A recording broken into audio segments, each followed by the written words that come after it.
I can feel the weight of the past pressing down on my shoulders. The memories long forgotten of that fateful night continue to haunt my nights. It was supposed to be a peaceful retreat, a break from the hustle and bustle of city life. My wife, Emily, and I had rented a quaint cottage in the countryside. Our home was located deep in the woods. We were seeking solace, but what we found was far from tranquility. The cottage itself had an old-world charm with its creaky wooden floors and antique furniture. It was a charming escape from the digital world, or so we thought. We were accompanied by our loyal German shepherd, Rocky, who was as excited as we were to explore the wilderness. The first few days were idyllic. We wandered through the forest, took long walks by the river, and watched the sun set over the rolling hills. Everything was perfect. But as the days turned into nights, strange things began to happen. It started innocently enough, a faint, distant whisper that I could barely make out. I brushed it off as a figment of my imagination, a trick of the wind through the trees. But then the whisper grew louder and more insistent.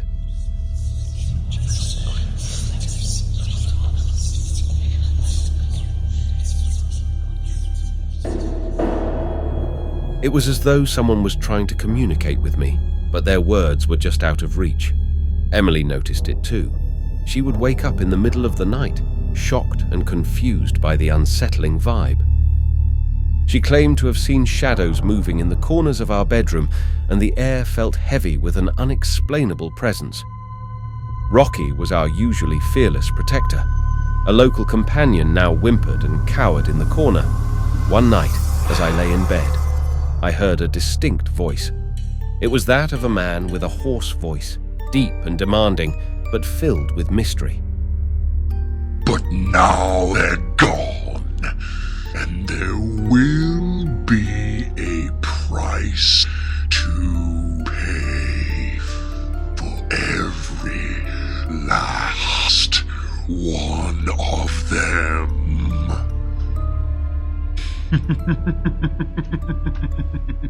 I couldn't make out the words, but the anguish in his tone was palpable. I woke Emily, and we ventured into the living room. She argued that I was the man of the house, and my responsibility meant I should go on by myself. That's quite funny, though. Didn't we exchange our vows and promise to support each other throughout the good or the bad? Well, tonight is that night. So we went down and got closer to the source. The source became clear. It was the kitchen window to be exact. Initially, I thought there was someone outside. So I peeked through the window, but I saw nothing really. Suddenly, I felt the wet lick of a tongue on the tip of my ear. I jumped on my feet, afraid but ready to fight. Surely my wife wouldn't play this prank on me. I looked around the kitchen and didn't see my dog, but I could hear its footsteps on the floor above. Whatever licked my ear left a disgusting sludge behind. My wife flashed the light on my face as she began to wipe it off. We were both confused by this.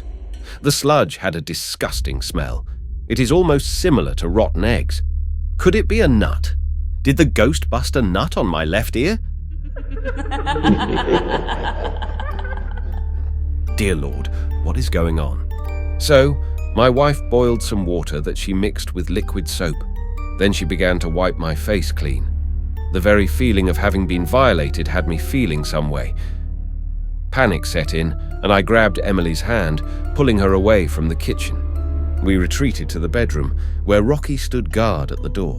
The creepy sound grew louder. Even the whispers turned into cries of despair that echoed through the cottage. As dawn finally broke, the voices faded away, and the cottage returned to a semblance of normalcy. We were so exhausted, both physically and emotionally, but there was no way we could stay in that place any longer. My wife would tell you that this was the most fun she ever had in one night. When friends and family got wind of the story, they couldn't help themselves. I mean, that's a low blow.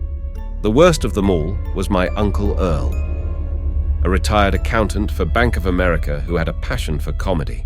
He even nicknamed me Quicknut. Days turned into weeks, and our lives became a living nightmare.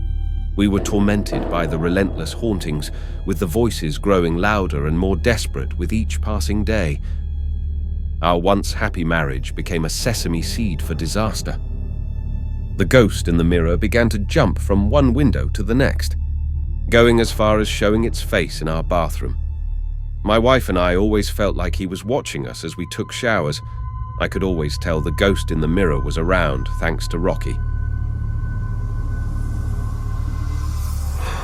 He could sense his presence and, in turn, react to it. This enigmatic figure had no real agenda. There is no sinister plot or even a reason to spread chaos into our lives. And as time went by, I feared the worst. What if the mirrors were a doorway to another dimension? A parallel Earth where the laws of physics defied all logic? The thought alone sent shivers down my spine. While it had not been for nothing, I ventured a guess. Perhaps the solution was within reach, and so, one day, I took down all the windows in the house. One after the other, my wife and I proceeded to turn them upside down. That's when it started to change. The ghost would poke a hole into the wall. Sometimes he would scratch marks on the ground as well, fighting desperately to free himself, but I cared not for his concerns. This house was not big enough for 2 alpha males. Sooner than later, my wife proposed we replace our windows with wooden slats of some sort. The same we once saw in an ad about Hawaii. At first, I was skeptical of burglars, or even bystanders, but my wife assured me that this was perfectly safe, and so we did just that. Days went by, and the noise made by the mirrors around the house stopped. I could no longer feel his presence. We learned the hard way that some secrets are best left buried, and some places are best left untouched. That being said, perhaps it would be a good idea to sell the house and move somewhere else. At the time, that felt like a good idea, one that I hardly considered. I am a husband whose duty is to protect and provide for his wife, and I loved my life just the way it was. And as for Rocky, he remains by our side. He is always the faithful guardian he is, a constant reminder of the horrors we endured and the love that saw us through the darkest of nights.